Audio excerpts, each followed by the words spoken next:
우리는 흔히 경제를 하나의 정교한 기계라고 생각합니다.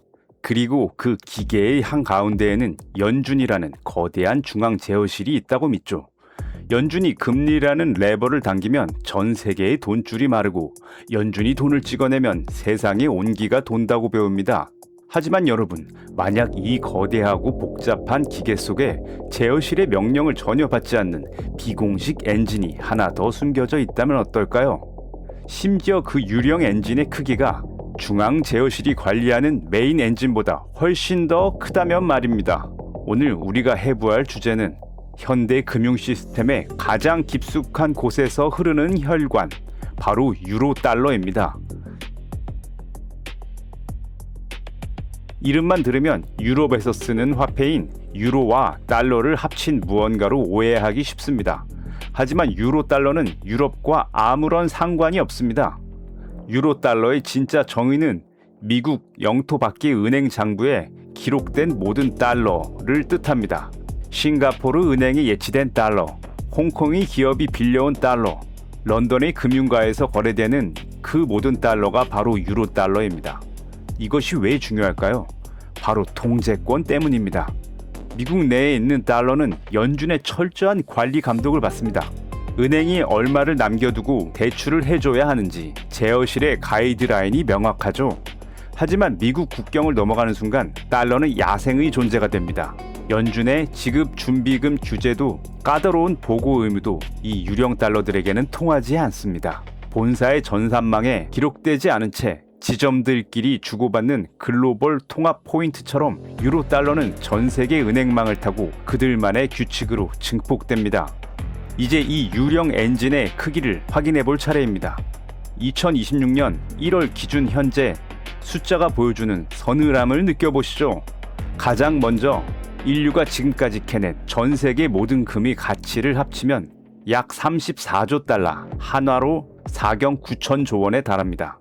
인류 역사의 모든 부를 상징하는 이 거대한 금덩어리와 맞먹는 것이 바로 세계 최대 경제국인 미국의 1년 GDP입니다. 2025년 3분기 보고서에 따르면 미국의 GDP는 약 31.1조 달러, 한화 4경 5천조 원을 기록하며 사상 처음으로 30조 달러 고지를 넘어섰습니다.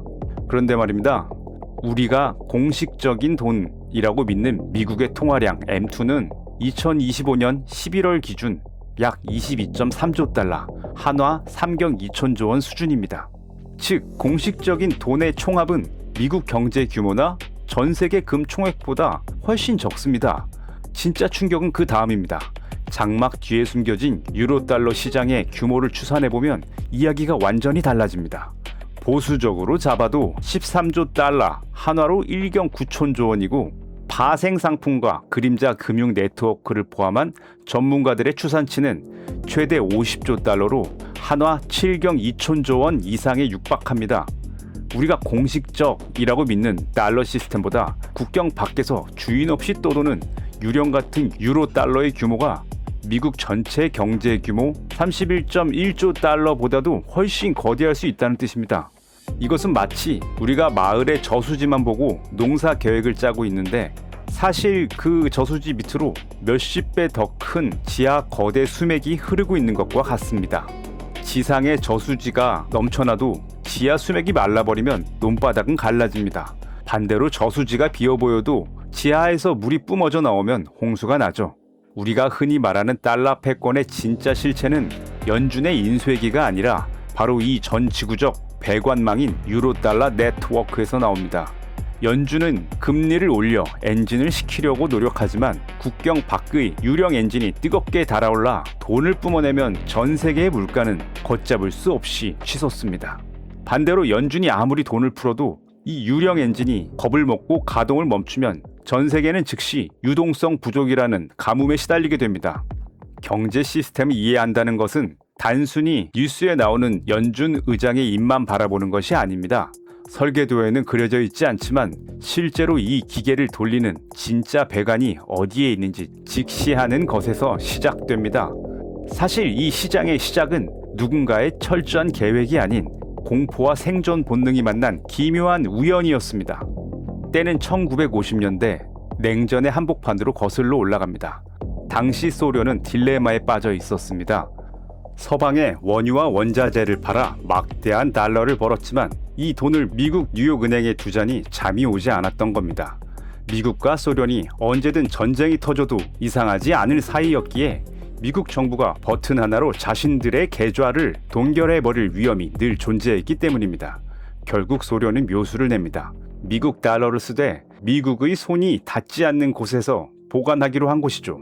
그들이 선택한 금고는 영국 런던에 있던 자신들의 은행인 모스크바 나로드니 은행이었습니다. 흥미롭게도 이 은행의 텔렉스 호출 코드가 바로 유로뱅크였고 여기서 현대 금융 역사상 가장 기묘한 이름이 탄생합니다. 사람들은 은행 장부에 기록된 이 달러들을 유로뱅크에 있는 달러, 즉 유로달러라고 부르기 시작한 겁니다.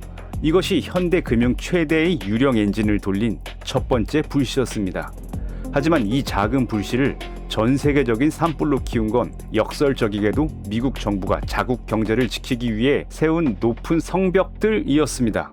당시 미국은 전 세계 경제의 설계자로서 거대한 위기를 맞고 있었습니다.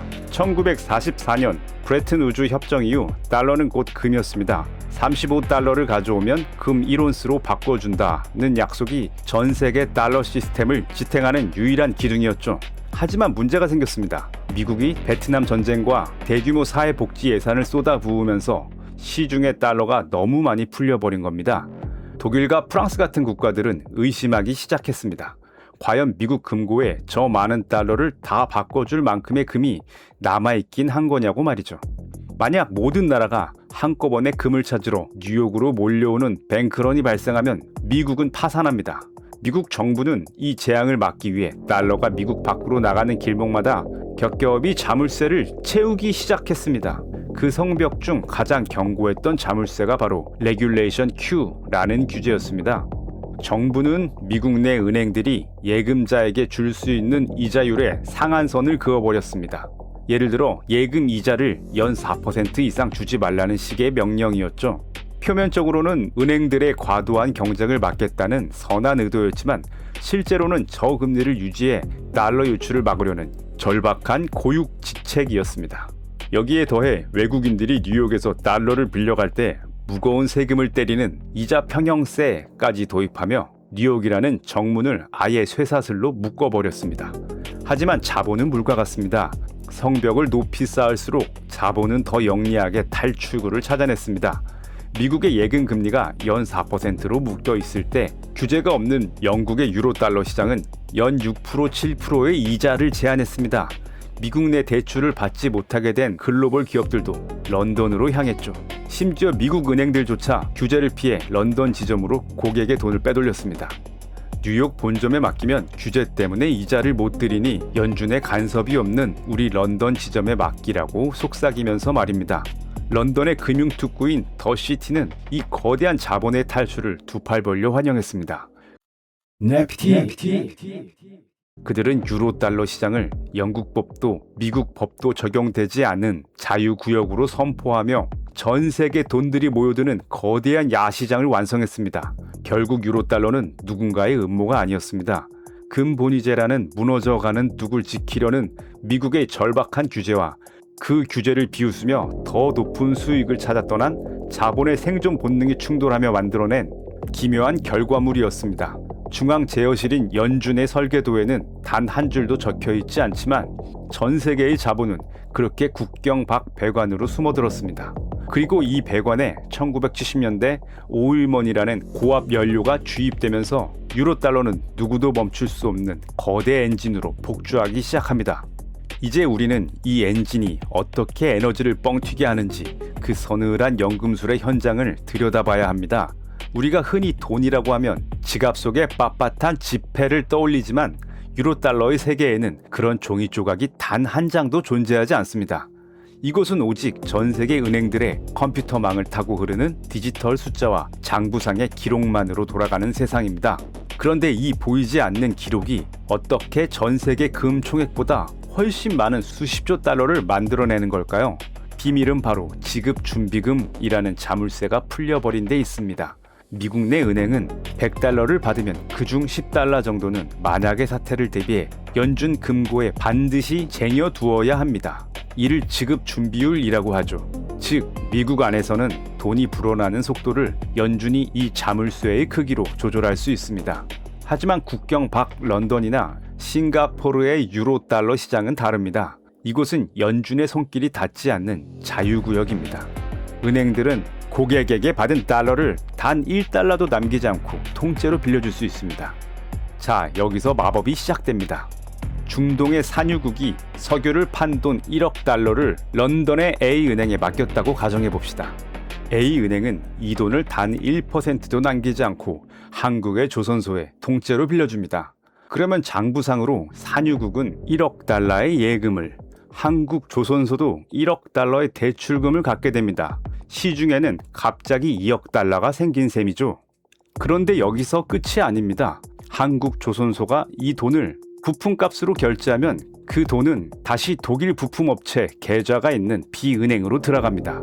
그럼 B은행은 또 이 돈을 브라질 광산회사에 빌려줍니다. 이런 식으로 대출과 예금이 반복될 때마다 최초의 1억 달러는 10억 달러가 되고 100억 달러가 됩니다. 실물 현금은 미국 연준의 금고 어딘가에 가만히 잠자고 있는데 지구 반대편 장부들 사이에서는 수십조 달러가 새롭게 창조되는 겁니다. 이것은 마치 하나의 전등 앞에 수많은 거울을 설치해서 방 안 전체를 환하게 밝히는 것과 같습니다. 거울 속에 비친 전등은 가짜지만 그 빛은 실제로 방을 밝히고 물건을 비추죠. 유로달러는 바로 그 거울에 비친 빛입니다. 실체는 없지만 전세계 무역이라는 거대한 기계를 돌리는 실제 에너지가 되는 겁니다. 이 연금술 덕분에 전 세계 경제는 공식적인 설계도보다 훨씬 더 많은 연료를 공급받으며 미친 듯이 질주할 수 있었습니다. 신흥국들은 유령 달러를 빌려 공장을 짓고 도로를 닦았으며 글로벌 기업들은 국경 없는 자금줄을 타고 전 세계를 장악했습니다. 하지만 이 화려한 파티에는 치명적인 조건이 하나 붙어 있습니다. 이 모든 돈이 오직 신뢰라는 가느다란 끈 하나에 매달려 있다는 사실입니다. 만약 어느 날 갑자기 거울 중 하나가 깨지거나 서로를 믿지 못하게 된다면 어떻게 될까요? 장부상의 숫자가 실제 가치로 바뀌지 못한다는 의심이 고개를 드는 순간 수십조 달러에 달하던 유로 달러라는 유령 에너지는 안개처럼 증발해버립니다. 지상의 저수지는 가득 차 보여도 지하 수맥이 막히는 순간 전 세계 경제라는 밭은 순식간에 타들어가게 됩니다. 왜냐하면 유로달러 시스템에는 사고가 터졌을 때 불을 끌 소방수가 없다는 치명적인 약점이 하나 숨어 있기 때문입니다. 미국 내에서 은행이 위기에 빠지면 연준이라는 강력한 제어실이 나타나 자금을 공급하며 시스템을 살려내지만 국경 밖의 시장은 그 누구의 보호도 받지 못합니다.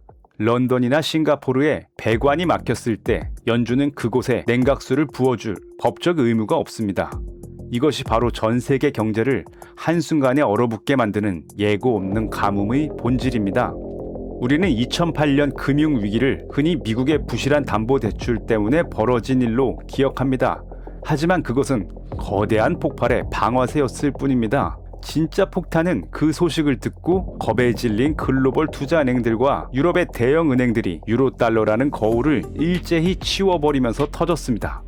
당시 골드만삭스나 리만 브라더스 그리고 유럽의 거대 은행들은 실물 현금이 아니라 부실 채권들을 담보로 서로에게 유로달러를 빌려주고 있었습니다.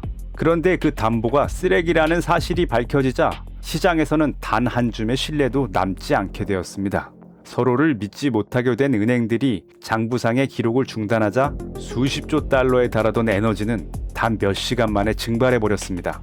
미국의 집값이 떨어진 것보다 훨씬 무서운 일은 달러로 무역을 하고 빚을 갚아야 했던 전 세계 대부분의 나라가 달러를 구하지 못해 국가적 부도 위기에 처하고 글로벌 무역의 혈관이 순식간에 마비된 것이었습니다. 이때 우리는 기묘한 장면을 목격했습니다. 연준이 미국 내에 엄청난 돈을 쏟아붓고 있는데도 정작 달러 가치는 미친 듯이 치솟는 역설적인 상황 말입니다.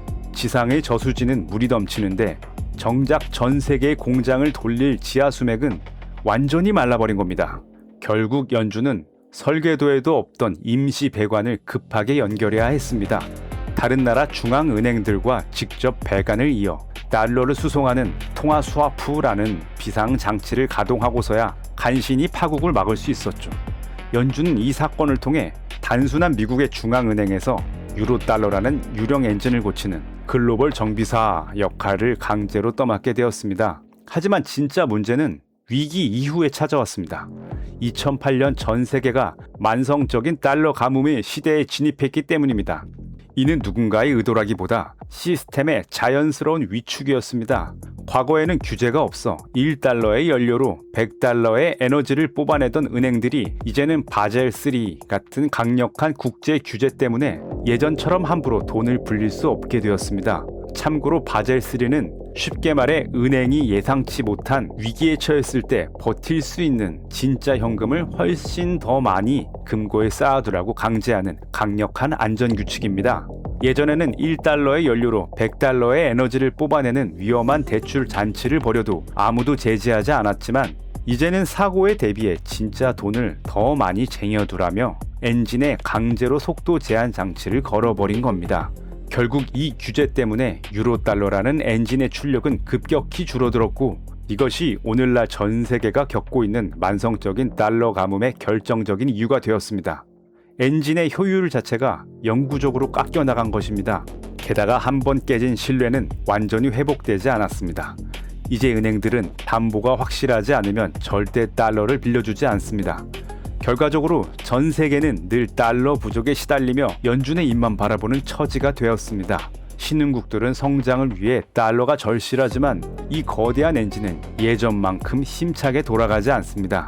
유로달러는 이제 죽지 않을 만큼만 돌아가며 우리 삶의 방식을 결정하는 보이지 않는 운영체제가 되었습니다. 경제 시스템을 이해한다는 것은 단순히 뉴스에 나오는 연준 의장의 입만 바라보는 것이 아닙니다. 설계도에는 그려져 있지 않지만 실제로 이 기계를 돌리는 진짜 배관의 흐름을 직시하는 것에서 시작됩니다. 연준이라는 가림막 뒤에서 수십조 달러의 에너지가 어떻게 생성되고 소멸하는지 이해하는 것, 그것이 바로 복잡한 세상의 흐름 속에서 길을 잃지 않고 자신만의 독립된 엔진을 구축하기 위한 첫 번째 설계도를 손에 넣는 길입니다. 이상 뇌피티였습니다. 영상이 마음에 드셨다면 구독, 좋아요 부탁드립니다.